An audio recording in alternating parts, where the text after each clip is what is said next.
Hello, fabulous friends, fans, and superstars. Welcome to Synchronicity Web TV. I am your host, Nadiya Shah, and this is your moment of synchronicity. Well, I'm so excited to celebrate with you today, Dustin Cormier. Now, I know you've seen him on my channel before. You know he's passionate and brilliant, and he has this very unique way of being a Vedic astrologer, but again, in his unique way that we are going to talk about. And I have just loved profiling my fellow Canadian astrologer and sharing what it is that he brings. I really feel that he is on this pathway of continuing to grow and make an amazing contribution to astrology. And I'm really happy that he's coming to Synchronicity University as part of the May 2023 speaker series. For a very limited time, you can choose your tuition rate as low as just $5 a class to learn from Dustin and others. Well, Dustin, welcome. Thank you for being here. Thank you so much, Nadiya. I really appreciate the introduction. I appreciate spending any time with you. It's truly an honor. And thank you for doing this with me. Well, so far, I have known you to be loving and brilliant, and I love that you've blessed my channel. More than once, you've blessed my channel with that brilliance, and people have gotten to know you.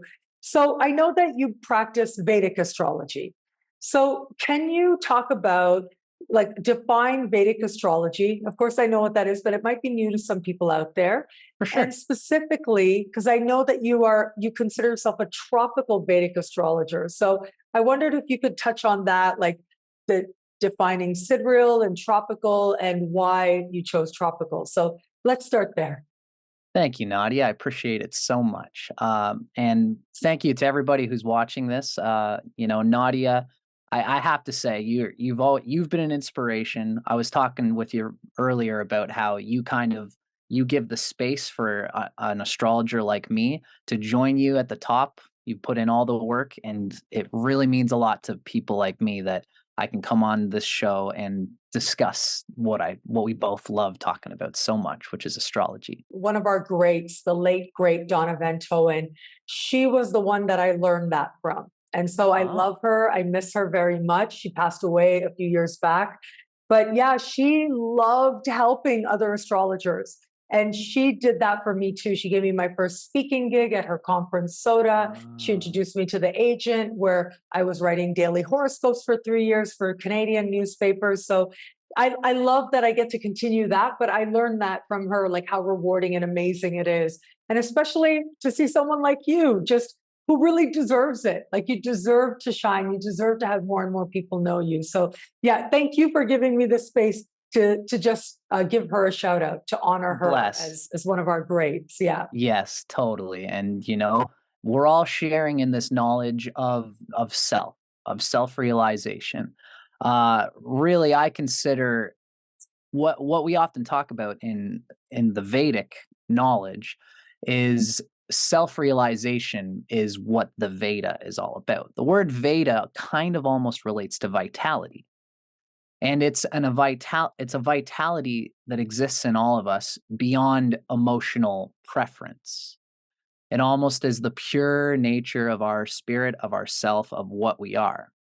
And I often talk about in my channel about how we all have to go through, there's like a nature and a nurture in all of us. And the nurturing we experience is like a programming that we have to experience here on planet Earth. I often find myself saying that the brain is a filtering valve. And beyond the filtering valve of our past experiences, beyond the doors of perception, there is what we inherently were supposed to be before we had this trauma, before we had gained this emotional attachment, and what have you. So all of us astrologers are all exploring and experiencing the joy of self-realization. And in the Vedic wisdom, we talk about, there's a beautiful phrase, and it's Sat Chit Ananda. What it essentially means is chit, which is awareness and consciousness, is the substratum of being. And the essence of it is bliss. We all have a blissful nature inside of us. So Vedic, in particular, goes much beyond astrology. but astrology, Jyotish, we call it in the Vedic system. Jyotish, being Vedic astrology, or astrology in general, really, is one of the limbs of self-realization. I think this is an important thing to bring up when we try to define Vedic, because what is Vedic is essentially the self, the soul, the spirit. And even what we explore in astrology, what we see in the natal chart, it's probably important to mention that astrology is not necessarily fatalistic. We come to an astrologer with a chessboard with chess pieces that have been laid out. And the astrologer gives us an insight of how to use the chess pieces that have been laid out in a way that gets beyond our limited experience of the way that we've always thought we could use these chess pieces. We see the self beyond the emotional programming that we've experienced. And, just like how Sigmund Freud was a psychoanalyst and he went to a psychoanalyst and his psychoanalyst went to a psychoanalyst, all us astrologers are doing the thing for each other. When you get a different set of eyes on your chessboard, you realize, oh, geez, I never thought that I could even use that chess piece in that way. So when I think of Vedic, I essentially think of experimenting with the essence of one's inherent beingness. And astrology is one of the limbs of that. Now, astrology is, the Vedic people would consider it as a Vedic thing. But of course, when you're like me, I try to be a real cross-cultural instigator. And I realized that, one of the huge phrases that I've been sticking to lately, it's that old game of the 5 blind men feeling out an elephant. And this one's feeling the legs, and it's got these 4 legs. And then this person feels the belly, and it's like, no, what are you talking about? It's this giant leathery mass. Another blind guy's feeling the tusks. It's this hard tusk thing. All different cultures and traditions are like these 5 blind men feeling the same self in one, which is the self in all, through different cultural lenses, through different traditional cultural understandings. Now, what's really, as I understand it, there was a period in history from 500 BC to about 0 AD when there was a melting pot. It was after Alexander the Great did his whole thing. He settled, and then for 500 years, all the cultures of the melting pot around what was like Mesopotamia around that era, the Egyptians, the Persians, the Greeks, the Babylonians, the Indians, all came together at that time, and there was a real fusion of all things astrologically related. It was at this period, a lot of people say that this is when the actual personal horoscopy came to be. So what we realize is that when we look through Hellenistic astrology, we see that there are lines shared in what we see in Indian astrology. And there are lines shared in what we see in all these different cultures. Just what happened is that the medieval ages occurred, and there were historical things that happened. There was book burnings. There's the erosion of the papyrus of paper that was written down at the time. So much of the original continuity of these various traditions and cultures were lost. But again, these are all a game of telephone that centered around the same elephant. It's all the same stuff. So when we talk about Vedic astrology, we're talking about it's like a color by numbers picture. India has the green, Greek has the red, Persian has the blue, Hellenistic has the yellow, and we need all these different lenses to get a vision of what it all was originally intended to be, which is one consummated cultural whole. Does that make sense to you, Nadiya, the way I've kind of described that? I love it. You said it so poetically. And I love the metaphors that you brought in as well. And so it is Vedic astrology that's actually connected to a more expansive spiritual understanding of whom it is that we are. You got and So how does, can you define the difference between sidereal and tropical? Why is it usually Vedic astrologers use sidereal, but not you? You like to use tropical. I use tropical as well, but I'm a Western astrologer. Right. So yeah, talk about that a little bit. I sure can, Nadiya, and thanks for prompting it. So I recently came on your wonderful channel, Nadiya, and I did a video talking about the Age of Aquarius debunked. And the hardcore of that video, the reason I debunked the Age of Aquarius in the way that I did is because as a Vedic astrologer, I went through the sidereal thing. Because Vedic astrologers, for various reasons that I do get into historically in that video, the Vedic people, like really what it comes down to is that before personal horoscopy, as we mentioned, around 500 BC to 0 AD. That's around the time these cultures came together, and they got the idea through intuition, through some magical, amazing intuition, that, back in those days, you were lucky enough to get some bread, maybe some butter, and that's a good day 2,000 years ago, let alone trying to think about the fact that we are energetically and vibrationally connected to the rotating planetary spheres that orbit the sun and the earth. So it's an amazing intuition that the ancient people had of the idea of a personal horoscope, where the rising sign at the time of the earth spinning on its axis, causes the idea of the horizon, the descendant, all the houses, and that the planets going in the signs are almost a reflection of the numerology of the houses. That's personal horoscopy. And that was developed not further back than 500 BC. And this is pretty well regarded and well documented. Now, astrology existed, the stars existed, but it was more of an agricultural phenomenon.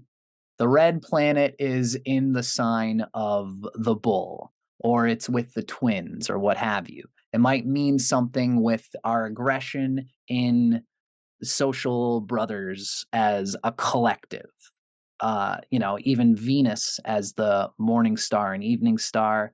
Those things were all regarded in ancient times, but in a very it wasn't personal horoscopy. The idea of the birth chart was something that was pretty recent. Before the birth chart, though, the stars were always there. The Indian people of the Vedic people, they were using the stars, an astrology of the stars, before the zodiac was invented. The zodiac is the 12 signs that we all know: Aries, Taurus, Gemini, Cancer. The 12 signs of the zodiac, as we know it, it's a tropical phenomenon, which means it's a geomantic system that is centered on the planets revolving around the sun from Earth's perspective. That's what makes it tropical, the sun going through the tropics of Earth in the sky from Earth's perspective. So we as Western users and as tropical users, we are considering it to be a geomantic science. Geo meaning Earth, geomantic kind of relating to the magic of the spheres revolving around the Earth as the center. Even though the Earth revolves around the sun, we are the center. We are the center of the cosmos. I am the center of the cosmos. I am Yahweh, So we tropical users think of it as a geomantic science, and this was what was created as the personal horoscope, with the rising sign. That has to do with the earth. Again, that didn't get created until 500 BC to 0 AD. Before that, there was an astrology of the stars. And the Indian people, the Vedic people, had split the skies, the heavens, into 27 sections. And this is what's called the nakshatras. Now, because they had been using the nakshatras for 3,000, 4,000 years, there's mentions of the nakshatras in the Vedas. The reason is because the planets were very hard to marked down. There was no ephemerises 5,000 years ago. So what they did was they looked at the sun in this star, and they looked at the moon in the night sky. The moon is in this mansion, the lunar mansions that they split into 27. Because they had been so familiar with the stars for much longer than the zodiac, when the zodiac was invented, it was very natural for them to assume that the stars and the zodiac were one thing. So this is why the Indian people said, when, because we know Aries has nothing to do with the actual stars. Aries comes from where the sun is on March 21st. If you look up any tropical chart, you look up a date of March 21st, the sun is always going to be at 0 degrees Aries. Because of the precession of the equinox, the sun's position in the sky is moving backwards in the star map. The star map is like revolving around the zodiac in a way. So because the Indian people were so used to using the star map, really the star map and the zodiac are two they're wheels that revolve against each other. The Indian people locked the stars into Aries and said, Aries is not March 21st. Aries is is a place in the sky where the sun is on a certain part of the year. Now, 2,000 years later, what 0 degrees Aries to them is not March 21st. It's something like, I think it's like March, earlier in March.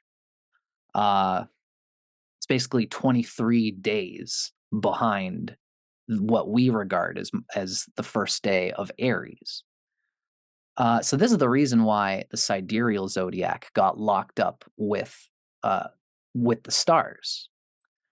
I consider myself a tropical astrologer, which means that I consider the star wheel to be its own wheel, and then the space of the zodiac to be a separate wheel due to the precession of the equinox. And that's why, it's something that I had to explore myself. When I first got into the Vedic astrology, I thought that you had to use sidereal. Sidereal, by the way, means of the stars. It comes from an old French root, which is itself rooted in Latin, sidereal. It's pertaining to the stars. So the zodiac is fixed to the stars in that system. I myself explored it. I explored Vedic astrology using the sidereal system. And I realized that the Vedic people have a lot of lenses of understanding, of perception of what astrology is, of how to interpret the planets. And all of the interpretations they use are not, they're their own thing. They're separate from the measurements. In my opinion, sidereal Vedic astrologers have great interpretation methods, but in my experience, I haven't found the measurements that they use to be as accurate as the tropical. Of course, that's just from my own exploring and my own findings. I was originally a Western astrologer, so this might be the reason why I fell back into what I remembered to be my tropical chart. And that's kind of my story of how I explored going from tropical Western astrology to sidereal Vedic astrology to tropical Vedic astrology. Essentially, as I see it, is I'm a tropical astrologer, just like probably most of the Western users on here, but I have explored and found effective methods of psychology in the Vedic interpretation style. I've added that to my cross-cultural tool belt, so to say. Does that make sense the way I put it? Yeah, for sure, because it really is so much about the techniques and the interpretations that call us as individuals and what it is that works for our own chart. And from there, we can build on that in terms of how we read other charts as well. So it's so true. I've read a lot of different interpretations and techniques over the years.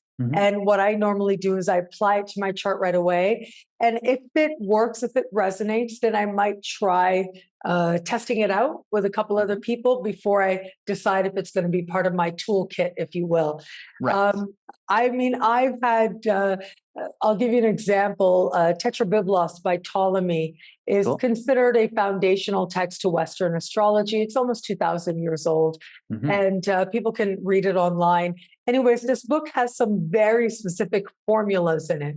Like it'll say something like, if the sun is in this position and Mars is in this position, this person will suffer a burn on their right hand when they're 9 years old. Like it's literally that specific. And I remember when I first read that book, and I was checking it out on my chart, but I was like, oh, not really.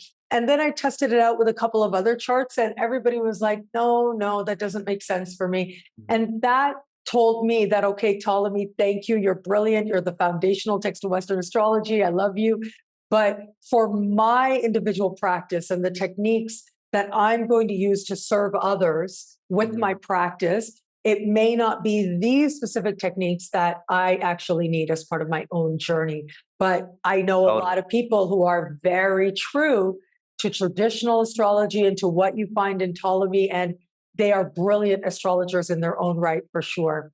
And there's a lot there, There's so much, like, I think of it as like, every person has a different rasa, a different inherent taste profile. Like there's a food joint next to my place and it's Indian mixed with Mexican.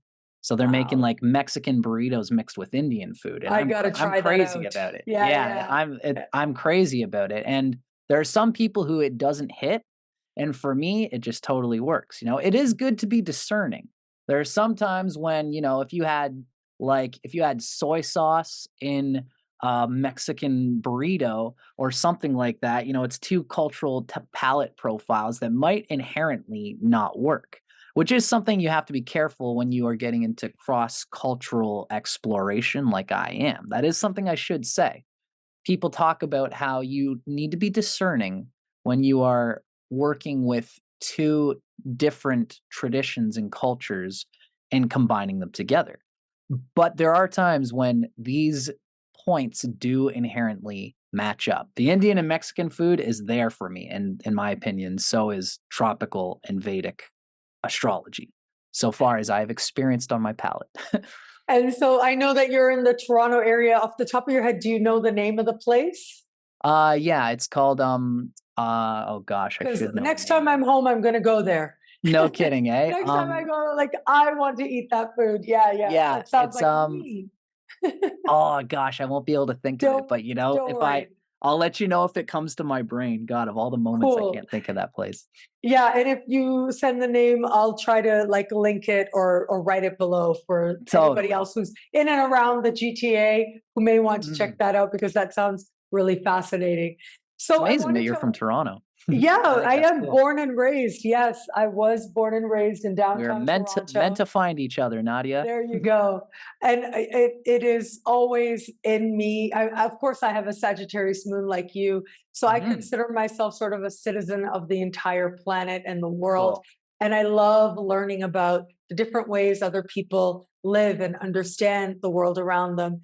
But it's so much a part of me in so many ways. Like sometimes when I do go to certain places, it's kind of interesting. I realized this many years ago that I was in Europe at the time, and I remember that someone was interacting with me, and they're looking at me and bringing a certain expectation of me as a South Asian woman, and I am viewing the world as a Canadian woman, right? I'm viewing the world from that perspective of being Canadian, born and raised, and the values that brings and means, and whatever people might project based on what they see may not necessarily be what's inside of me and what it is that is my truth and what I'm living.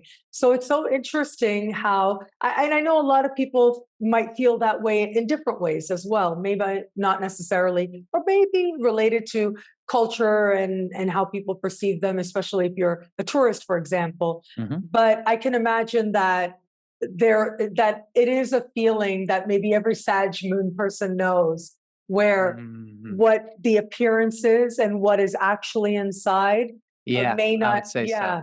yeah, I would how say people that react. Mhm. There's something international within you that may not necessarily be evident. Yeah. Well, I often say as I've got the moon in Sagittarius as well, as you mentioned. And, I love this cross-cultural stuff. And something I always find myself saying is that the self in one is the self in all. We've all Mhm. gone through different nurturing experiences, but the thing that humans are doing is experiencing this bliss thing. We all come through the same zodiac. We all come through the same chakras. We all are aimed at the same universal goal in our individual way. And this is something that, even really going through different places, exploring different cultures, you begin to see the self, the universal self beyond the particular. Astrology really teaches us this. You can see, just like how they say Om can, because it has three phases, it's got a beginning, a middle, and an end. It implies the timeless and the formless when you say it. In the same way, astrology teaches us when you go through all the 12 houses, all the 12 signs, millions of people with different planets in different places, you begin to see the psychedelic self in one, which is the self in all, the bliss that we're all trying to attain. And I think astrology is a great tool for that. Astrology is kind of like the thorn that you use to pull out the thorn of ignorance in order to see the formless beyond the many forms. I know that so many religious traditions, they talk about how the universe was first created with sound. So they talk Mm, about how there was nothing and then there was sound, and from sound came form, came everything else. And it's interesting beautiful. how there's such a tradition of aligning the planets with musical Mm, notes, and how people try to actually create a song looking at your chart. This is something that actually there are a lot of people in the world who I've actually do seen it. that. Yeah. Yep, yep. I think there's a gentleman who even I've gotten him to do it for me, and he made like a poem off of my chart, which was just something that he just sort of rhymed off. I paid him a bit of money, and he did it. And it was cool. His name was William Harrison. Oh, I He's an love it. astrologer who's been out there for a while. So I think that's a brilliant way of doing astrology. It goes to show there's so many ways to do it. There's so many ways to be a person. And I myself, I do charts, and I've lately, especially, I just love teaching. I love making Yeah. these presentations and these videos, and then just uh, objectifying the knowledge in a way that we can all appreciate. But nothing also beats doing a person's chart. I think that they're both important practices. There's nothing like being a Sag moon, I'll tell you. Spoken like a true Sag moon. Well, Dustin, I have loved getting to know you. Remember, everybody, you can go to synchronicityuniversity.com. You've got a limited time to choose your tuition rate and check out Dustin at the upcoming May 2023 speaker series at synchronicityuniversity.com. Links are in the description below. Dustin, thank you. Thank you so much for being here and all that you've contributed to my channel. Now you're going to be contributing to my school, and I'm really looking forward to see what you contribute to the collective with your passion and your intelligence and your eloquence with astrology. That's so sweet of you, Nadia. I'm very excited. I'm excited to do this class with you as well. I'm going to be teaching something that resonates basically. It's a technique that we use in Vedic astrology that I would consider to be one of the deepest hearts of Vedic astrology. That's why I've chosen this particular class. It's very useful for psychology. When you see the way these aspects work out, they're called the friend and enemy aspects. I often talk about the friendship and enemies between the planets. The sun, Jupiter, and Mars are all best friends. They're all very masculine planets. And then Mercury, Saturn, and Venus all tend to be friends as well. And they have interactions with each other that are almost like benefic and malefic, with the male side and the female side. So this is something that I can't wait to chat with your audience about and to talk about. And as usual, Nadiya, I'm very thankful for you to provide the space for me today. And as well, I can't wait to join and be a part of your great school. Thank you, Dustin. Thank you so much. And again, everybody, remember, Dustin's coming to synchronicityuniversity.com. You can check that out, learn more about his upcoming talk. I think it sounds fascinating. I know a lot of students out there are going to agree with that as well. Thank you again, Dustin. And thank you, everybody out there, for watching. Until we connect again, take care. Bye. See ya.